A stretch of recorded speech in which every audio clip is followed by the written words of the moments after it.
Thanks for checking in as we take a look at your extreme weather outlook here on this last Monday of August 2018. We're checking Miriam and Lane once again in the Pacific. Some severe weather concerns showing up later this afternoon and evening. And then we also are talking about our first snow across the northern Rockies here as we head through this last full week of meteorological summer. Well, there's a look at Miriam, a tropical storm as of early Monday, could become a hurricane at some point later today or Tuesday, tracking to the west through midweek and then eventually taking a hard right to the north, and then by Saturday maybe back down to tropical storm status. Meanwhile, Lane is still a tropical storm, where it has regained tropical storm status, and this will drift off to the northwest, not pose any more of a threat to Hawaii after more than 50 inches of rain on the Big Island thanks to Lane late last week and into the weekend. There's another high probability of tropical formation with that particular wave, and the Atlantic is looking very quiet even as we approach the typical peak of the Atlantic hurricane season on September 10th. I'll take you to Glacier National Park. This is Logan's Pass,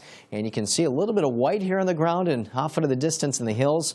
That's snow. We had our first snow overnight and early this morning, and folks here waking up to fresh coating. Looks like we could have a few inches of snow in some areas through that winter weather advisory. Fire weather concerns showing up southeastern Wyoming, northeastern Colorado, and air quality alerts thanks to all the wildfires still ongoing in the northwest. But there's the snowfall potential, again, generally in the highest elevations, but it is going to be a cold rain for folks in this particular part of the nation as we're about 20 to 30 degrees below average for this time of the year. Meanwhile, it's hot as you travel east, looking at heat advisories out in the northeast for feels like temperatures approaching the triple digits. Could be 105 this afternoon for that feels like temp in St. Louis.